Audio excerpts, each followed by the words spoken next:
আজকে আমরা পড়ব জারণ বিজারণের ইলেকট্রনীয় মতবাদ। আমরা আজকে জারণ বিজারণের ইলেকট্রনীয় মতবাদ পড়ব।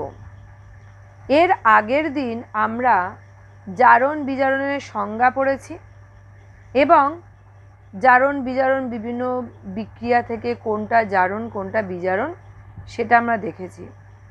আমরা জেনেছি জারণ মানে হচ্ছে সেই রাসায়নিক বিক্রিয়া যে রাসায়নিক বিক্রিয়ায় কোনো মৌল বা যৌগে অক্সিজেন যুক্ত হয়। দেখো প্লাস অক্সিজেন লিখেছি, অক্সিজেন যুক্ত হয় অথবা হাইড্রোজেন যখন অপসারিত হয় সেই বিক্রিয়াকে বলবো আমরা জারণ। বিজারণ বলতে আমরা কি বুঝেছি? যে বিক্রিয়ায় হাইড্রোজেন যুক্ত হয় এবং অক্সিজেন অপসারিত হয় সেই বিক্রিয়াকে আমরা বলবো বিজারণ। কিন্তু সব বিক্রিয়াতেই যে অক্সিজেন যুক্ত হবে বা হাইড্রোজেন অপসারিত হবে এবং সেই রকমভাবে আমরা জারণ, বা হাইড্রোজেনের সংযোজন হবে অক্সিজেন অপসারিত হবে সেই বিক্রিয়াকে বিজারণ, এরকম কিন্তু সব বিক্রিয়াতে এই হাইড্রোজেন সংযোজন অক্সিজেন সংযোজন বা হাইড্রোজেন অপসারণ অক্সিজেন অপসারণ এটা কিন্তু নাও ঘটতে পারে। তো সেই সমস্ত বিক্রিয়াকে কিভাবে আমরা জারণ বিজারণ বলবো সেইটা জানার জন্যই কিন্তু আমরা জারণ বিজারণের ইলেকট্রনীয় মতবাদ পড়ব। এই ইলেকট্রনীয় মতবাদে কি বলা হচ্ছে? বলা হচ্ছে যে জারণ হচ্ছে সেই বিক্রিয়া যে বিক্রিয়ায় কোনো পরমাণু বা আয়ন ইলেকট্রন বর্জন করে। ইলেকট্রন বর্জন করে যে বিক্রিয়ায় সেই বিক্রিয়া হচ্ছে জারণ। এবং বিজারণ হচ্ছে সেই বিক্রিয়া যেখানে কোনো পরমাণু বা আয়ন ইলেকট্রন গ্রহণ করে। ঠিক আছে, তাহলে এখন আমরা জারণ বিজারণের আবার আরেক ধরনের সংজ্ঞা পেলাম। জারণ হচ্ছে সেই বিক্রিয়া যেখানে কোনো পরমাণু বা আয়ন ইলেকট্রন বর্জন করে, সেটা হচ্ছে জারণ। আর বিজারণ হচ্ছে সেই বিক্রিয়া যেখানে কোনো পরমাণু বা আয়ন ইলেকট্রন গ্রহণ করে সেই বিক্রিয়াকে আমরা বলবো বিজারণ।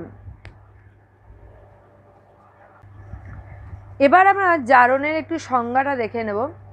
জারণ মানে হচ্ছে যে রাসায়নিক বিক্রিয়ায় কোনো পরমাণু বা আয়ন ইলেকট্রন বর্জন করে তাকে বলা হচ্ছে জারণ। যেমন এখানে দেখো আমি একটা সমীকরণ দেখিয়েছি। দেখো এটা সোডিয়াম ধাতুর পরমাণু। এই পরমাণু থেকে যদি একটা ইলেকট্রন চলে যায়, বেরিয়ে যায়, তাহলে আমরা কি পাবো? Sodium plus ion. ঠিক আছে, এখানে তোমরা মনে রাখবে কোনো পরমাণু থেকে যখন একটা ইলেকট্রন বর্জিত হয় তখন ক্যাটায়ন উৎপন্ন করে।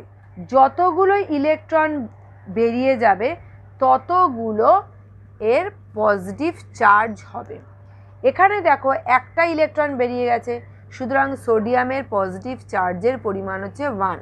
এটা হচ্ছে একটা ক্যাটায়ন। তো ব্যাপারটা কি দেখো, সোডিয়াম পরমাণু তোমরা আগেই পড়েছো। সোডিয়াম পরমাণু মানে হচ্ছে এই যে সোডিয়াম পরমাণু, এখানে 11টা প্রোটন ছিল এবং 11টা ইলেকট্রন ছিল। তাহলে প্রথম অবস্থায় দেখো 11টা প্লাস এবং 11টা মাইনাস চার্জ ছিল। এটা প্রোটনের জন্য এবং এটা ইলেকট্রনের জন্য।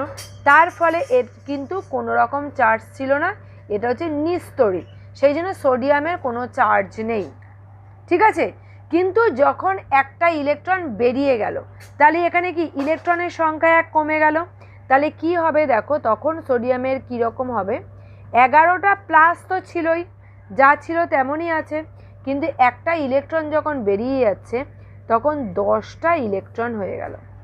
তার জন্য কি হলো, এখানে দেখো 11টা প্লাস প্রোটনের জন্য, 10টা মাইনাস ইলেকট্রনের জন্য।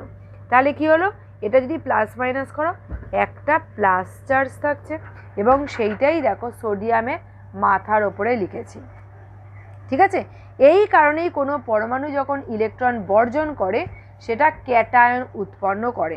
অর্থাৎ যখন কোনো পরমাণু ইলেকট্রন বর্জন করছে সেটা পজিটিভ চার্জযুক্ত আয়ন উৎপন্ন করে এবং এই পজিটিভ চার্জের পরিমাণটা কী হয়, যতগুলো ইলেকট্রন বর্জন করে ঠিক ততই হচ্ছে চার্জ হয়। ঠিক আছে, তাহলে আমরা কি দেখলাম যে কোনো পরমাণু ইলেকট্রন বর্জন করলে সেই বিক্রিয়াকে জারণ বলে। তাহলে এটা হচ্ছে সেই বিক্রিয়ার একটা উদাহরণ। এবারে দেখো এখানে লেখা আছে আয়ন ইলেকট্রন বর্জন করে তখনও জারণ বলা হয়। যেমন ধরো একটা আমি আয়ন লিখছি, যেমন ধরো Cl minus ion, chloride ion. তাহলে ক্লোরাইড আয়নে কি একটা ইলেকট্রন অলরেডি বেশি আছে, দেখা যাচ্ছে মাইনাস মানে অ্যানায়ন মানে একটা ইলেকট্রন এক্সট্রা আছে। তাহলে এই ইলেকট্রনটা যদি বর্জিত হয় তাহলে কি হবে, ইলেকট্রন বর্জিত হলে ক্লোরিন পরমাণু তৈরি করবে। ঠিক আছে, তাহলে এখানে দেখো আয়ন ইলেকট্রন বর্জন করছে, তাহলে এটাও হচ্ছে জারণ। তাহলে এখানে পরমাণু ইলেকট্রন বর্জন করছে, এটাও একটা জারণ।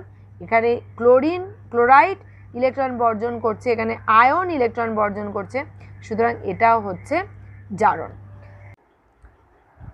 তাহলে আমরা দেখলাম জারণ মানে সেই বিক্রিয়া যেখানে ইলেকট্রন বর্জন ঘটে।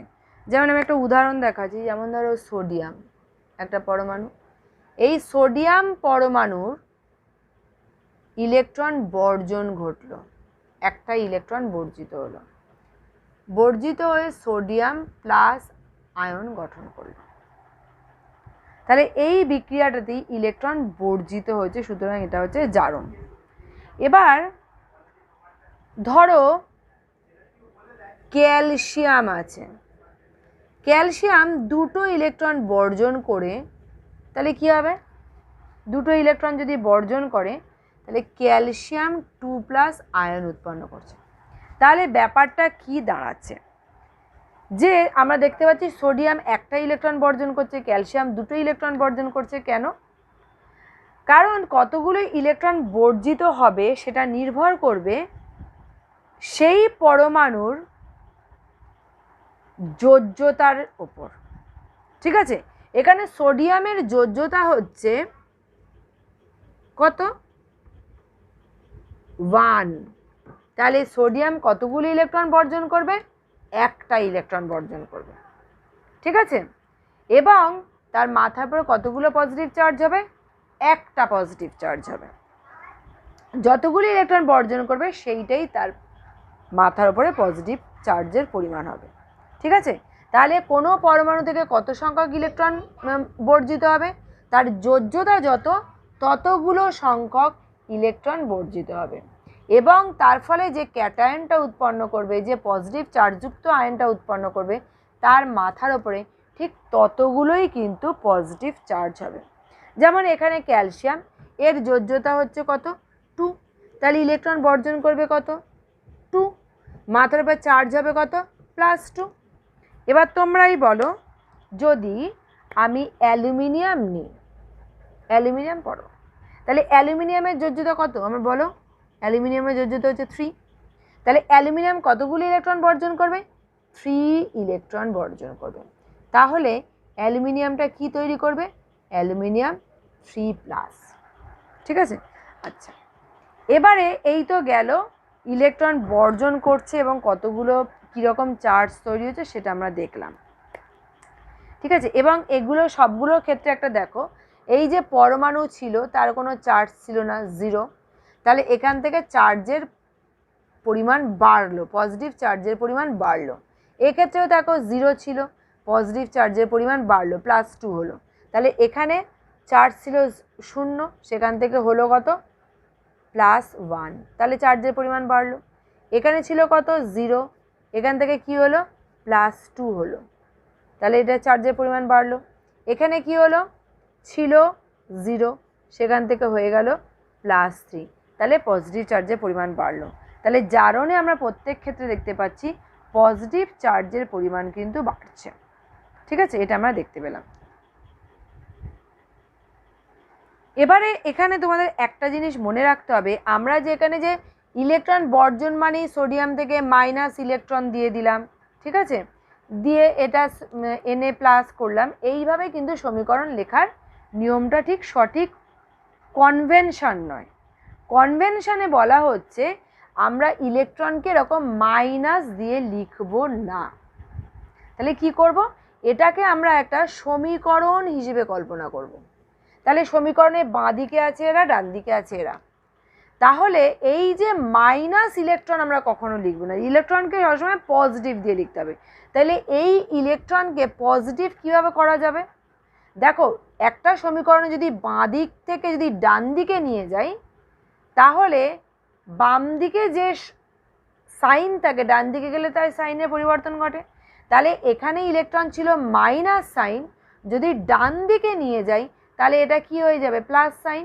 সুতরাং আমরা যখন কোনো ইলেকট্রন বর্জন দেখাবো তখন কিন্তু আমরা এই মাইনাস দিয়ে লিখব না, লিখব কিভাবে? প্লাস দিয়ে লিখব, সেটা ডান দিকে দেখাবো। তার মানে ইলেকট্রন বর্জন হয়েছে সেটা দেখাবো আমরা ডান দিকে, যতগুলি ইলেকট্রন বর্জন হয়েছে সেটা ডান দিকে লিখব, প্লাস হিসেবে লিখব। তাহলে এক্ষেত্রে সমীকরণটা কি দাঁড়াবে? ক্যালসিয়াম থেকে তৈরি হয়েছে ক্যালসিয়াম 2+, ইলেকট্রন বর্জিত হয়েছে কত? 2 ইলেকট্রন। এক্ষেত্রে কি হবে সমীকরণটা? অ্যালুমিনিয়াম, অ্যালুমিনিয়াম থেকে তৈরি হয়েছে অ্যালুমিনিয়াম 3+, কতগুলো ইলেকট্রন বর্জিত হয়েছে? 3টে ইলেকট্রন, সেটা লিখব ডান দিকে। ঠিক আছে, বোঝা গেল? তার মানে জারণ হচ্ছে ইলেকট্রন বর্জন হবে যে রাসায়নিক বিক্রিয়ায়। আরও একটা কি দেখলাম, জারণের ক্ষেত্রে পজিটিভ চার্জের পরিমাণ বাড়ছে, সেই জন্য ওপরের দিকে সাইন দিলাম। দেখো, এখানে 0 ছিল, এখানে +1 হয়েছে, তাহলে পজিটিভ চার্জে বাড়লো। এখানে 0 ছিল, এখানে পজিটিভ চার্জের পরিমাণ বেড়েছে, +2 হয়েছে। এখানে 0 ছিল, পজিটিভ চার্জের পরিমাণ বেড়েছে, 3 হয়েছে। ঠিক আছে, তাহলে পজিটিভ চার্জের পরিমাণ কিন্তু জারণের ক্ষেত্রে বাড়ছে, এটা আমরা দেখলাম। এবং জারণের সময় ইলেকট্রন বর্জনটাকে আমরা কখনোই মাইনাস ইলেকট্রন দিয়ে লিখব না, বাম দিকে মাইনাস ইলেকট্রন যেটা, সেটা আমরা ডান দিকে নিয়ে গিয়ে প্লাস করে দেব। সুতরাং ইলেকট্রন যখন আমরা সমীকরণের ডান দিকে লিখব তখন সেটা বর্জন দেখাবে কার? বাম দিকে যে আছে সেই পরমাণুর বা আয়নের বর্জন প্রকাশ করবে। ঠিক আছে, এবারে আমরা আসব জারণ কীভাবে ঘটে থাকে। প্রথম যে পদ্ধতি সেটা হচ্ছে কোনো পরমাণু থেকে ইলেকট্রন বর্জিত হয়ে জারণ হয়। যেমন আমি যেটা তোমাদের দেখালাম, সোডিয়াম, এটা একটা পরমাণু। এই পরমাণুর সোডিয়ামের যোজ্যতা কত? 1। তাহলে সোডিয়াম একটা ইলেকট্রন বর্জন করতে পারে, করলে পরে তৈরি হবে সোডিয়াম প্লাস আয়ন, ক্যাটায়ন, এবং এক্ষেত্রে ইলেকট্রনটা বেরিয়ে যাচ্ছে, সেটা আমরা ডান দিকে লিখব। ঠিক আছে, তাহলে পরমাণু থেকে ইলেকট্রন বর্জিত হলো। পরমাণু থেকে কটা ইলেকট্রন বর্জিত হবে? সেই পরমাণুর যোজ্যতা যত, সেই সংখ্যক পরমাণু বর্জিত হবে। ঠিক আছে, যেমন ধরো ক্যালসিয়াম, ক্যালসিয়ামের যোজ্যতা কত বলো? 2। তাহলে ক্যালসিয়াম থেকে আমরা পাবো ক্যালসিয়াম 2+ আয়ন, এবং এক্ষেত্রে কটা ইলেকট্রন বর্জিত হবে? 2 ইলেকট্রন বর্জিত হবে। ঠিক আছে, যতগুলো ইলেকট্রন বর্জিত হবে ঠিক ততগুলো মাথার ওপরে পজিটিভ চার্জ। কতগুলো ইলেকট্রন বর্জিত হবে সেটা বুঝবো কেমন করে? যে পরমাণুটা নিয়েছি সেই পরমাণুর যোজ্যতা কত সেইটা থেকে। এখানে সোডিয়ামের যোজ্যতা হচ্ছে 1, ক্যালসিয়ামের যোজ্যতা হচ্ছে 2, সুতরাং এর ইলেকট্রন বর্জন করবে 2, সোডিয়ামের যোজ্যতা হচ্ছে 1, ইলেকট্রন বর্জন করবে 1। ঠিক আছে, এগুলো তোমরা আগেই পড়েছো, যে ধাতু ইলেকট্রন বর্জন করে, পড়েছো তো। বা ধরো অ্যালুমিনিয়াম, অ্যালুমিনিয়ামের যোজ্যতা কত? 3। তাহলে অ্যালুমিনিয়াম যখন ইলেকট্রন বর্জন করবে তখন অ্যালুমিনিয়াম 3+ আয়ন উৎপন্ন করবে। ঠিক আছে, এবং কতগুলো ইলেকট্রন বেরিয়ে যাচ্ছে? 3 ইলেকট্রন বেরিয়ে যাচ্ছে, কারণ অ্যালুমিনিয়ামের যোজ্যতা হচ্ছে 3। ঠিক আছে, এখানে দেখো সোডিয়াম, ক্যালসিয়াম এবং অ্যালুমিনিয়াম, এই যে ধাতুগুলো থেকে যে ইলেকট্রন বর্জিত হয়েছে তার সংখ্যাগুলো সব আলাদা আলাদা। এই সংখ্যাটা আমরা কোথা থেকে পাবো? তাদের যোজ্যতা থেকে। সোডিয়ামের যোজ্যতা যেহেতু 1, সুতরাং সোডিয়াম ইলেকট্রন বর্জন করবে একটি এবং সোডিয়াম প্লাস আয়ন উৎপন্ন করবে। যতগুলো ইলেকট্রন বর্জন করবে ততগুলো পজিটিভ চার্জ তার উৎপন্ন হবে। ঠিক আছে, এখানে ক্যালসিয়ামের যোজ্যতা 2, সুতরাং দুটো ইলেকট্রন বর্জন করবে, অতএব ক্যালসিয়াম 2+ আয়ন উৎপন্ন করবে। যতগুলো বর্জিত হবে ইলেকট্রন ঠিক ততগুলো প্লাস আয়ন উৎপন্ন হবে। তাহলে এখানে দুটো বর্জিত হয়েছে বলে ক্যালসিয়াম 2+। অ্যালুমিনিয়াম যোজ্যতা হচ্ছে 3, তাহলে 3টে ইলেকট্রন বর্জিত হবে এবং তার ফলে অ্যালুমিনিয়াম 3+ আয়ন উৎপন্ন হবে। এবারে আমরা আসছি ক্যাটায়ন থেকে ইলেকট্রন বর্জিত হয়ে জারণ। এটা বলার আগে তোমাদের পরিবর্তনশীল যোজ্যতা বলবো। দেখা যায় কোনো কোনো মৌলের একাধিক যোজ্যতা দেখতে পাওয়া যায়। এই একাধিক যোজ্যতা যাদের দেখতে পাওয়া যায় তাদের এই যোজ্যতাগুলোকে বলা হচ্ছে পরিবর্তনশীল যোজ্যতা। যেমন আয়রনের দু ধরনের যোজ্যতা দেখতে পাওয়া যায়, আমরা জানি। আয়রনে কি কি যোজ্যতা? এক হচ্ছে 2, এক হচ্ছে 3। তাহলে আয়রন কি কি আয়ন উৎপন্ন করতে পারবে বলে মনে হচ্ছে? দেখো, আয়রন Fe2+ আয়ন উৎপন্ন করতে পারবে এবং আয়রন Fe3+ আয়ন উৎপন্ন করতে পারবে। ঠিক আছে, তাহলে দেখো এই যে কম যোজ্যতার যে আয়ন আছে সেইখান থেকে যদি একটা ইলেকট্রন বর্জিত হয় তাহলে যেটা বেশি যোজ্যতার আয়ন সেইটা উৎপন্ন হয়। এটা কখন উৎপন্ন হয়? যখন একটা ইলেকট্রন বর্জিত হয়, বেরিয়ে যায়। ঠিক আছে, এর থেকে বেরিয়ে যাচ্ছে সেই জন্য এইদিকে প্লাস লিখছি। তাহলে একটা ইলেকট্রন বর্জিত হচ্ছে, তার ফলে হচ্ছে Fe3+ আয়ন উৎপন্ন করছে। তাহলে আমরা দেখছি যে জারণ মানে হচ্ছে পজিটিভ চার্জের উদ্ভব অথবা পজিটিভ চার্জের পরিমাণ বৃদ্ধি।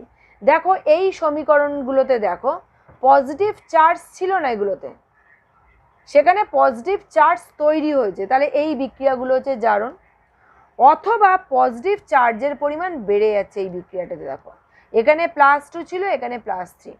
তাহলে আমরা বলতে পারি জারণ মানে হচ্ছে পজিটিভ চার্জের উদ্ভব অথবা পজিটিভ চার্জের পরিমাণ যখন বেড়ে যায় সেই বিক্রিয়াগুলোকে আমরা বলবো জারণ। যেমন আমি আরও একটা উদাহরণ দিচ্ছি, যেমন ধরো Sn2+, এটা হচ্ছে স্টেনাস, এখান থেকে উৎপন্ন হয় স্ট্যানিক। তাহলে কি হলো? +2 থেকে +4 হলো। তাহলে কতগুলো পরিবর্তন হলো? পরিবর্তনের সংখ্যা হচ্ছে 2। তাহলে ইলেকট্রন বর্জিত হবে কত? 2। যতগুলো পরিবর্তন ততগুলো ইলেকট্রন বর্জন হবে। তাহলে এটার থেকে ইলেকট্রন বর্জন হওয়ার ফলে এটা উৎপন্ন হয়েছে। ঠিক আছে, তাহলে ইলেকট্রন বর্জনটা এখানে মাইনাস দিয়ে লিখবো না, তাহলে কি লিখবো? এখানে 2 ইলেকট্রন।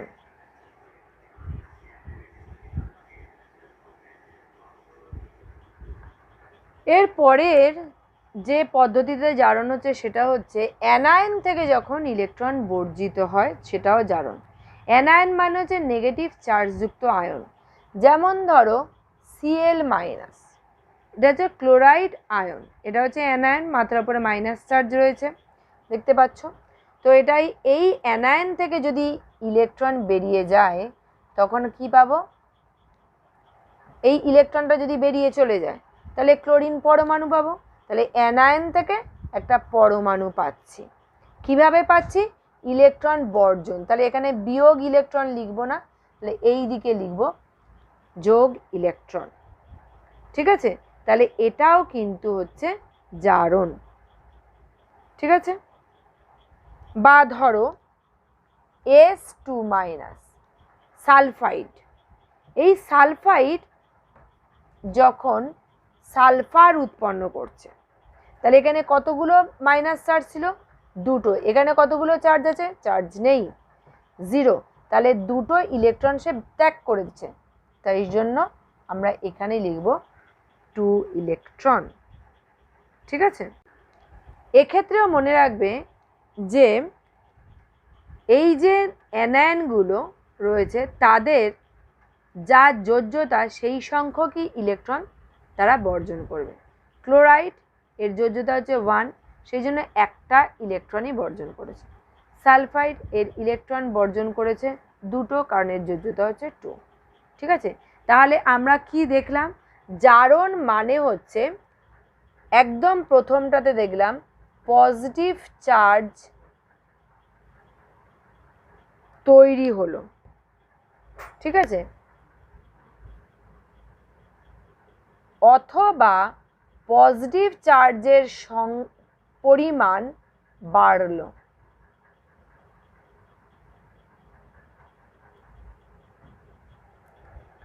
অথবা নেগেটিভ চার্জের পরিমাণ কমে গেল। দেখো এখানে নেগেটিভ চার্জ ছিল, এখানে নেগেটিভ চার্জ আর নেই, এখানে নেগেটিভ চার্জ ছিল, এখানে নেগেটিভ চার্জের পরিমাণ নেই, তাহলে নেগেটিভ চার্জের পরিমাণ কমবে। তাহলে আমরা কি মনে রাখবো?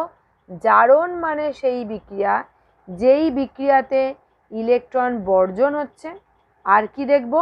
পজিটিভ চার্জ আইদার তৈরি হবে, অথবা পজিটিভ চার্জের পরিমাণ বাড়বে, অথবা নেগেটিভ চার্জের পরিমাণ কমবে। এরপরে আসছি বিজারণ। যে রাসায়নিক বিক্রিয়ায় কোনো পরমাণু বা আয়ন ইলেকট্রন গ্রহণ করে তাকে বলা হচ্ছে বিজারণ। যেমন ধরো এখানে একটা আমি বিক্রিয়া লিখছি, দেখো Fe2+। এই Fe2+ মাথার উপরে 2টো পজিটিভ চার্জ রয়েছে। এ যদি 2টো ইলেকট্রন গ্রহণ করে তাহলে ভাবো কি হবে? Fe2+, 2টো পজিটিভ চার্জ ছিল, 2টো ইলেকট্রন গ্রহণ করলে মানে 2টো মাইনাস, তাহলে কি প্লাস মাইনাসে কী হবে? এফির মাথা কোনো চার্জ থাকবে না, তাহলে উৎপন্ন করবে Fe। ঠিক আছে, তাহলে এই বিক্রিয়াটা হলো বিজারণ বিক্রিয়া। এবং এখানে দেখো পজিটিভ চার্জের পরিমাণ কমে গেছে, এখানে ছিল +2, এখানে কিছুই নেই মানে 0, তার মানে পজিটিভ চার্জের পরিমাণ কমে গেছে। যদি কোনো রাসায়নিক বিক্রিয়া এরকম পজিটিভ চার্জের পরিমাণ কমে যায় সেটা হচ্ছে বিজারণ। বিজারণের ক্ষেত্রে আমরা কতগুলো পদ্ধতি দেখব। যখন ক্যাটায়ন ইলেকট্রন গ্রহণ করে, যেরকম আমি একটা দেখালাম, যেমন আমি একটা উদাহরণ দিচ্ছি আরও একটা, ধরো অ্যালুমিনিয়াম 3+, এই একটা ক্যাটায়ন রয়েছে, তাহলে অ্যালুমিনিয়ামের চার্জ কত? +3। তাহলে এ কতগুলো ইলেকট্রন গ্রহণ করবে?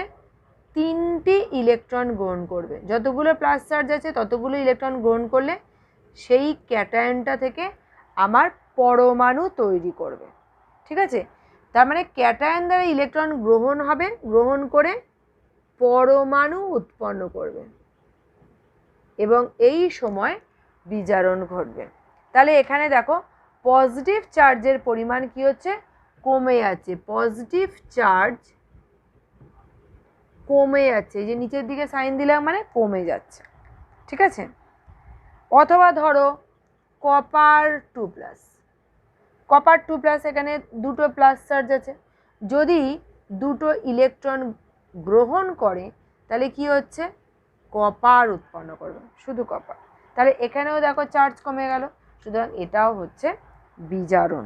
ঠিক আছে, দু নম্বর যে পদ্ধতি দেখো, যখন উচ্চ যোজ্যতার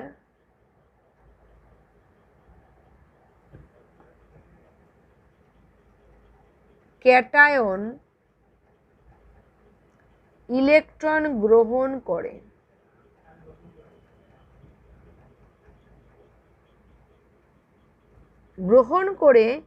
নিম্ন যোজ্যতার ক্যাটায়ন উৎপন্ন করে। আমি একটা উদাহরণ দিলেই বুঝতে পারবে।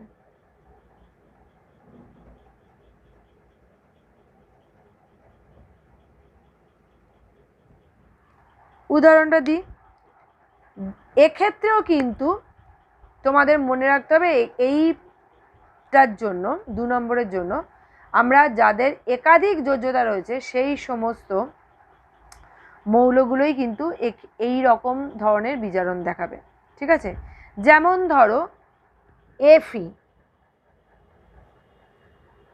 এর করকম যোজ্যতা আছে, এক হচ্ছে 3, এক হচ্ছে 2। তাহলে বেশি যোজ্যতাটা কোনটা? 3। কম যোজ্যতা কত? 2। তাহলে বেশি যোজ্যতাটাকে বলা হবে উচ্চ যোজ্যতার ক্যাটায়ন। তাহলে এটা উচ্চ যোজ্যতার ক্যাটায়ন নিলাম। উচ্চ যোজ্যতার ক্যাটায়ন ইলেকট্রন গ্রহণ করে নিম্ন যোজ্যতার ক্যাটায়ন উৎপন্ন করবে। নিম্ন যোজ্যতার ক্যাটায়ন কত? Fe2+। তাহলে উৎপন্ন করছে নিম্ন যোজ্যতার ক্যাটায়ন। তাহলে এখানে ইলেকট্রন সংখ্যা কত হবে? কতগুলো ইলেকট্রন গ্রহণ করলে তবে এই আয়নটা তৈরি হবে? দেখো এখানে প্লাসের সংখ্যার পরিবর্তন কত? এখানে ছিল +3, এখানে হচ্ছে +2। তাহলে এই সংখ্যাটার পরিবর্তন হচ্ছে 1। সুতরাং এখানে একটা ইলেকট্রন গ্রহণ করবে। ঠিক আছে, একটা ইলেকট্রন গ্রহণ করলে Fe2+ হবে। তাহলে এক্ষেত্রেও দেখো পজিটিভ চার্জের পরিমাণ কমে গেল। কি হলো? পজিটিভ চার্জ ছিল +3, সেখান থেকে কমে কোথায় গেল? +2 হলো। ঠিক আছে, তাহলে এটা কমে গেল। ঠিক আছে, এই কমে যাওয়ার জন্য এটা বিজারণ। কতগুলি ইলেকট্রন বর্জন করবে? এদের মধ্যে মাইনাস করো, কতটা কমেছে? একটা। সুতরাং এখানে ইলেকট্রন গ্রহণ করবে একটা। বোঝা গেছে? এখানে দেখো এখানেও চার্জের পরিমাণ কমেছে। এখানে ছিল +3, এখানে 0। তাহলে এখানেও চার্জের পরিমাণ কমেছে। কত চার্জের পরিমাণ কমেছে? 3।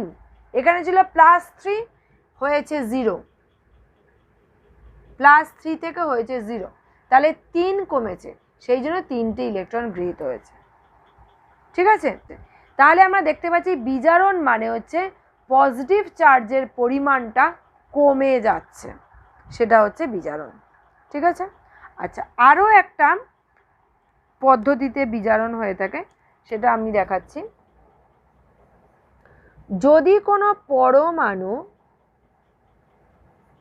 ইলেকট্রন গ্রহণ করে, বুঝতেই পারছো এই পরমাণুটা কীরকম হবে? অধাতুর পরমাণু হবে, তাই তো? অধাতুর ইলেকট্রন গ্রহণ করার ক্ষমতা রয়েছে। তাহলে দেখো যদি ধরো Cl থাকে, Cl থেকে Cl- হলো, তাহলে দেখো এখানে 0 ছিল, এখানে একটা ইলেকট্রন বেড়ে গেল। তাহলে কতগুলি ইলেকট্রন গ্রহণ করেছে? 0 থেকে একটা ইলেকট্রন বেড়েছে, একটা মাইনাস চার্জ বেড়েছে, নিশ্চয়ই তাহলে গ্রহণ করেছে কত? একটা ইলেকট্রন। ঠিক আছে, তাহলে এখানেও কিন্তু বিজারণ হচ্ছে, যেহেতু ইলেকট্রন গ্রহণ করছে। তাহলে আমরা এখানে দেখলাম যদি নেগেটিভ চার্জের পরিমাণ বাড়ে, সেটাও হচ্ছে বিজারণ।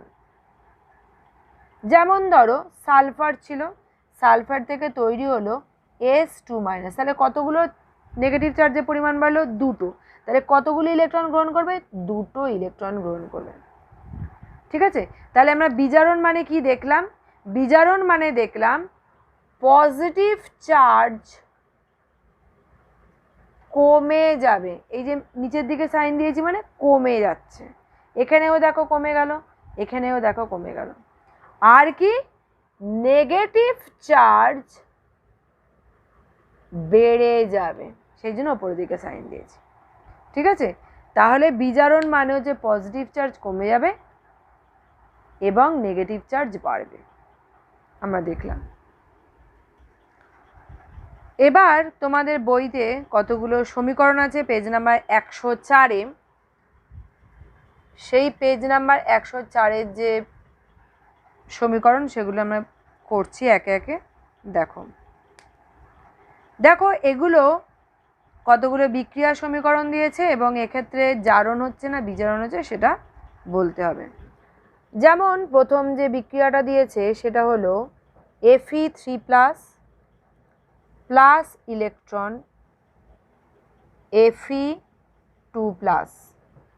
তাহলে দেখো আমরা দেখব এক্ষেত্রে কি ঘটছে। প্রথম কথা দেখো এই বিক্রিয়াটাতে কি কি হয়েছে, তুমি কি কি দেখতে পাচ্ছ। প্রথমত দেখো ইলেকট্রন গ্রহণ হয়েছে। ইলেকট্রন গ্রহণ হলে কি হয় বলো? এখানে দেখতেই পাচ্ছ বিজারণ, তাহলে এখানে আমরা দেখতে পাচ্ছি বিজারণ হয়েছে। এই বিক্রিয়াটাতে আরও খেয়াল করো, এখানে ছিল Fe3+ হয়েছে Fe2+, তাহলে চার্জের পরিমাণ কি হচ্ছে? পজিটিভ চার্জের পরিমাণ কমে গেছে। দেখো বিজারণের ক্ষেত্রে পজিটিভ চার্জের পরিমাণ কমে গেছে, সুতরাং এখানে ইলেকট্রন গ্রহণ, ফলে এটা বিজারণ ঘটেছে। ঠিক আছে, আচ্ছা এবার আমরা আসছি 2 নম্বর যে বিক্রিয়াটা দিয়েছে সেই বিক্রিয়াটাতে। 2 নম্বর বিক্রিয়াটা দেখো, ক্লোরাইড মাইনাস, তার থেকে উৎপন্ন হয়েছে Cl এবং ইলেকট্রন। ঠিক আছে, তাহলে দেখো এই বিক্রিয়াটাতে দেখো Cl মাইনাস মানে ক্লোরাইড অ্যানায়ন ছিল, অ্যানায়ন থেকে পরমাণু উৎপন্ন হয়েছে এবং একটা ইলেকট্রন উৎপন্ন হয়েছে। তাহলে ইলেকট্রনটা এদিকে নিয়ে আসলে কি হচ্ছে? মাইনাস, তার মানে ইলেকট্রন বর্জিত হয়েছে। ঠিক আছে, এবং এক্ষেত্রে দেখো ইলেকট্রন বর্জন মানে কি? এক্ষেত্রে আমরা দেখছি ইলেকট্রন বর্জন হয়েছে। ইলেকট্রন বর্জন মানে কি? জারণ। ইলেকট্রন বর্জনটা মনে রাখবে, আমরা ডান দিকে লিখব পজিটিভ সাইন দিয়ে। ঠিক আছে, ইলেকট্রন গ্রহণ হলে সেটা সমীকরণে বাঁ দিকেই থাকবে, সেটা হচ্ছে পজিটিভই থাকছে, সুতরাং সেটা কোনো রকম চেঞ্জ করতে হবে না। কিন্তু যখন ইলেকট্রন বর্জন, সেটা কিন্তু আমরা ডান দিকেই লিখব। ঠিক আছে, এবং এক্ষেত্রে আরও একটা জিনিস দেখো, নেগেটিভ চার্জের পরিমাণ কমে যাচ্ছে। দেখো ছিল মাইনাস, হয়ে গেল 0, তাহলে নেগেটিভ চার্জের মাইনাস থেকে 0 হচ্ছে, তাহলে কি নেগেটিভ চার্জের পরিমাণ কমে যাচ্ছে, তাহলে এটা কিন্তু জারণ। ঠিক আছে,